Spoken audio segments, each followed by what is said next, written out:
ಸಿಂಹರಾಶಿ ಈ ದಿವಸ ಏನೋ ಮಾನಸಿಕವಾಗಿ ಸಮಾಧಾನ ಇಲ್ಲದೆ ಇರತಕ್ಕಂಥದ್ದು. ಏನೋ ಕೆಲಸಗಳು ತನ್ನ ಪಾಡಿಗೆ ತಾನು ಎಲ್ಲವೂ ಕೂಡ ನಡ್ಕೊಂಡು ಹೋಗ್ತಾ ಇರುತ್ತೆ. ನೀವು ಅಂದುಕೊಂಡಿದ್ದು ಕೆಲವು ಆಗತ್ತೆ, ಆದರೂ ಕೂಡ ಸಮಾಧಾನ ಇಲ್ಲ. ಮಾನಸಿಕವಾಗಿ ಆ ಒಂದು ಸ್ಥಿರತೆ ಬರಬೇಕು, ಮನಸ್ಸನ್ನು ನಿಮ್ಮ ಹತೋಟಿಯಲ್ಲಿ ಇಟ್ಕೊಳ್ಬೇಕು ಅಂತಂದರೆ ಈ ದಿವಸ ಆಗ್ತಾ ಇಲ್ಲ ಅನ್ನುವ ಹಾಗಾಗತ್ತೆ. ಕಾನೂನಾತ್ಮಕವಾದಂತಹ ಹೋರಾಟಗಳಿಂದ ಮನಸ್ಸಿಗೆ ಬೇಸರವಾಗಿರ್ತಕ್ಕಂಥದ್ದೇನಿದೆ ಅದು ಮುನ್ನೆಲೆಗೆ ಬರುವಂಥದ್ದಾಗತ್ತೆ. ಹಿಂದಿನ ದಿನದಲ್ಲಿ ಅಥವಾ ಯಾವತ್ತೋ ಕಾನೂನಾತ್ಮಕವಾದಂತಹ ಹೋರಾಟಕ್ಕೆ ಮುಂದಾಗಿರ್ತೀರಿ, ಅದರ ಒಂದು ಸಫಲತೆಯನ್ನು ನೀವಿನ್ನೂ ಕಂಡಿರೋದಿಲ್ಲ. ಆ ವಿಷಯವೂ ಕೂಡ ಮುನ್ನೆಲೆಗೆ ಬರಬಹುದು, ಅದರಿಂದಲೂ ಕೂಡ ಬೇಸರಕ್ಕೆ ಕಾರಣ ಆಗಬಹುದು, ಮನಸ್ಸಿಗೆ ಅಸಮಾಧಾನ ಅದರಿಂದನೂ ಕೂಡ ಆಗಬಹುದು ಅನ್ನುವಂಥದ್ದು.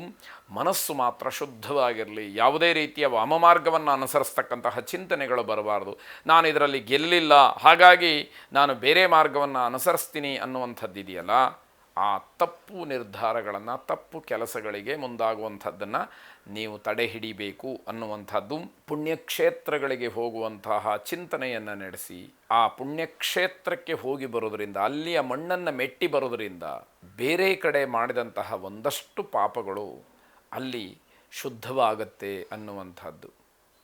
ಅನ್ಯಕ್ಷೇತ್ರೇ ಕೃತಂ ಪಾಪಂ ಪುಣ್ಯಕ್ಷೇತ್ರೇ ವಿನಶ್ಯತಿ ಅನ್ನುವಂತಹ ಮಾತನ್ನು ಹಿರೀಕರು ಬಹಳ ಮಾರ್ಮಿಕವಾಗಿ ಹೇಳಿರ್ತಕ್ಕಂಥದ್ದು. ಆ ರೀತಿಯಲ್ಲಿ ಯಾವುದೋ ಒಂದು ಭಗವತ್ ಸಾನ್ನಿಧ್ಯಕ್ಕೆ ಹೋಗಿ ಅಲ್ಲಿ ಭಗವಂತನ ಸೇವೆ ಮಾಡಿ, ದರ್ಶನ ಮಾಡಿ, ಅಲ್ಲಿಯ ಪ್ರಸಾದವನ್ನು ಸ್ವೀಕಾರ ಮಾಡಿ, ಅಲ್ಲಿಯ ಮಣ್ಣನ್ನು ಮೆಟ್ಟಿ, ಅಲ್ಲಿಯ ನದಿಗಳಲ್ಲಿ ಸ್ನಾನ ಇತ್ಯಾದಿಗಳನ್ನು ಮಾಡಿ ಶುಚಿರ್ಭೂತರಾಗಿ ನಿಮ್ಮ ಪಾಪ ಕರ್ಮಗಳು ಎಲ್ಲವೂ ಕೂಡ ದೂರವಾಗಲಿ, ನಿಮ್ಮ ಸಂಕಲ್ಪಗಳು ನೆರವೇರಲಿ ಅನ್ನುವಂತಹ ಭಾವನೆ. ಕ್ಷೇತ್ರ ದೇವತೆಗೆ ನಿಮ್ಮ ಸೇವೆ ವಿಶೇಷವಾಗಿ ಮಾಡಿದಾಗ ಅಲ್ಲಿಯ ಫಲ ನಿಮಗೆ ವಿಶೇಷವಾಗಿ ಸಿಗ್ತಕ್ಕಂಥದ್ದಾಗತ್ತೆ. ಶುಭವಾಗಿ. ಕನ್ಯಾ ರಾಶಿ, ಮಾನಸಿಕವಾಗಿ ಸಮಾಧಾನ ಇಲ್ಲ, ಇದರಿಂದ ಕೋಪ ಹೆಚ್ಚಾಗ್ತಕ್ಕಂಥದ್ದು.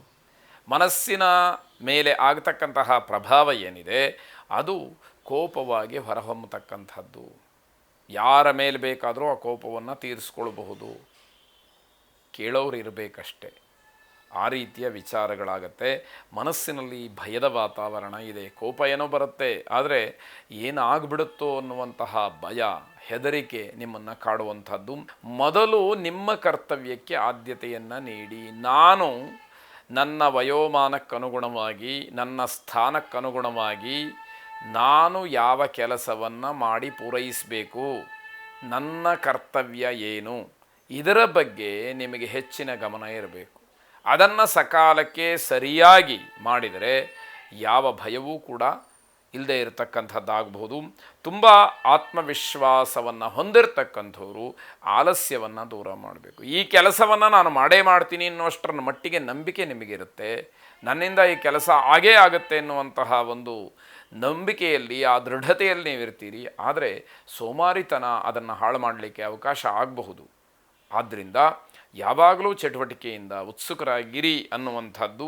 ಕ್ರಿಕೆಟ್ ಆಟಗಾರರಿಗೆ ಉತ್ತಮವಾದಂತಹ ದಿವಸ ಅಂತ ಹೇಳಬೇಕು. ನಿಮ್ಮ ಉದ್ಯೋಗಕ್ಕೂ, ನಿಮ್ಮ ಕರ್ತವ್ಯಕ್ಕೂ, ನಿಮ್ಮ ವೃತ್ತಿಗೂ, ಪ್ರತಿಯೊಂದಕ್ಕೂ ಕೂಡ ನಿಮ್ಮ ಆಲಸ್ಯವೇ ಅಡ್ಡಿ ಆಗಬಹುದು ಅನ್ನುವಂಥದ್ದು. ಅಪರಿಚಿತರು ನಿಮಗೆ ತೊಂದರೆಯನ್ನು ಮಾಡ್ತಾರೆ. ಯಾವಾಗ ಯಾವ ಕೆಲಸದ ಬಗ್ಗೆ ಉತ್ಸಾಹ, ಗಮನ ಇರುವುದಿಲ್ವೋ ಆಗ ಬೇರೆಯವರು ಮೋಸ ಮಾಡಲಿಕ್ಕೆ ಸುಲಭವಾಗುತ್ತೆ ಅನ್ನುವಂಥದ್ದು ಸಾಮಾನ್ಯವಾದಂತಹ ತಿಳುವಳಿಕೆ. ತಾಪಸಮನ್ಯವನ್ನು ಪ್ರಾರ್ಥನೆ ಮಾಡಿ.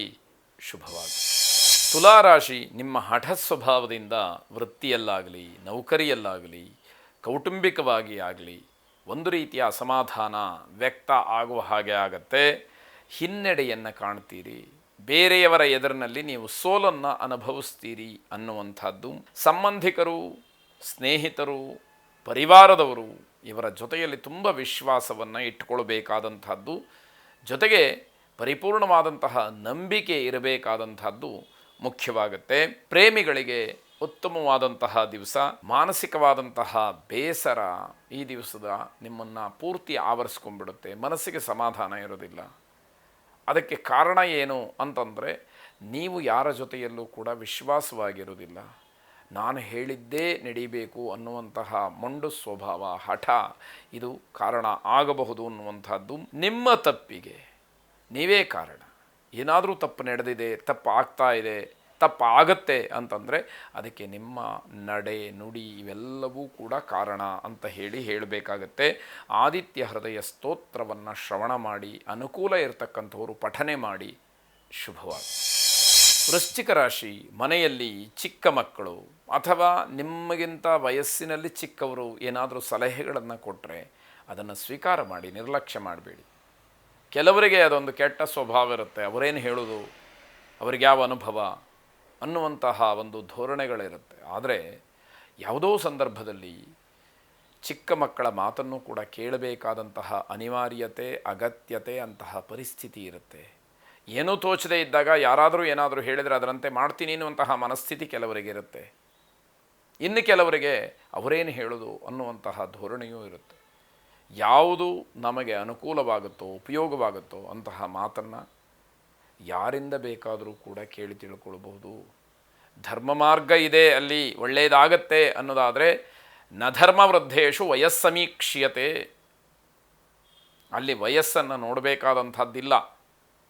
ಅವರಿಂದ ಬರ್ತಕ್ಕಂತಹ ಮಾರ್ಗದರ್ಶನ ಏನು, ಮಾತೇನು, ಅದರಿಂದ ಯಾವ ರೀತಿಯಲ್ಲಿ ಅನುಕೂಲವಾಗುತ್ತೆ, ಈ ಚಿಂತನೆಗಳು ಮನಸ್ಸಿಗೆ ಬರಬೇಕು ಅನ್ನುವಂತಹದ್ದು. ವಿವಾದಿತವಾದಂತಹ ವಿಚಾರಗಳು ಇದರಿಂದ ಮಾತ್ರ ಇತ್ಯರ್ಥ ಆಗ್ತಕ್ಕಂಥದ್ದು. ಆಲೋಚನೆ ಮಾಡಿರ್ತಕ್ಕಂತಹ ವಿಚಾರಗಳು ಮುನ್ನೆಲೆಗೆ ಬರುತ್ತೆ. ಆದರೆ ಅದನ್ನು ಸರಿಯಾದಂತಹ ನಿರ್ಧಾರದಿಂದ ಬಗೆಹರಿಸ್ಕೊಳ್ಬೇಕಾದಂಥದ್ದು, ಗುರಿ ತಲುಪಬೇಕಾದಂಥದ್ದು ಮುಖ್ಯವಾಗಿ ಅಲ್ಲಿರುತ್ತೆ ಅಂತ ಅರ್ಥ. ನಿಮ್ಮ ಜೀವನದ ಅಥವಾ ಇವತ್ತಿನ ಲೆಕ್ಕದಲ್ಲಿ ಪ್ರತಿ ಕ್ಷಣವೂ ಕೂಡ ಬಹಳ ಮುಖ್ಯವಾದಂಥದ್ದು. ಯಾವ ಕ್ಷಣದಲ್ಲಿ ಏನು ನಿರ್ಧಾರಗಳನ್ನು ಮಾಡ್ತೀರಿ ಅದು ಮುಂದಿನ ಭವಿಷ್ಯಕ್ಕೋ ಅಥವಾ ನಿಮ್ಮ ಜೀವನಕ್ಕೋ ನಿಮ್ಮ ಪರಿವಾರಕ್ಕೋ ಅನುಕೂಲ ಆಗ್ತಕ್ಕಂಥದ್ದಾಗತ್ತೆ. ರಾಜಕೀಯ ವ್ಯಕ್ತಿಗಳಿಗೆ ಉತ್ತಮವಾದಂತಹ ಸ್ಥಾನಮಾನ, ಗೌರವ, ಮರ್ಯಾದೆ ಇತ್ಯಾದಿಗಳು ಸಿಕ್ಕುವಂಥದ್ದಿದೆ. ಕುಟುಂಬ ಸದಸ್ಯರ ಆಸೆ ಆಕಾಂಕ್ಷೆಗಳನ್ನು, ನಿರೀಕ್ಷೆಗಳನ್ನು ಪೂರೈಸೋದಕ್ಕೆ ಉತ್ತಮವಾದಂತಹ ದಿವಸ. ಅಗತ್ಯವಾಗಿ ಆ ಕೆಲಸವನ್ನು ಮಾಡಿ ಅನ್ನುವಂಥದ್ದು. ಸಮಯವನ್ನು ವ್ಯರ್ಥ ಮಾಡಿಕೊಳ್ಬೇಡಿ. ಪಂಚಮುಖಿ ಆಂಜನೇಯ ಸ್ವಾಮಿಯನ್ನು ಪ್ರಾರ್ಥನೆ ಮಾಡಿ ಆಂಜನೇಯನ ಅನುಗ್ರಹ ಪಡ್ಕೊಳ್ಳಿ. ಶುಭವಾಗಿ.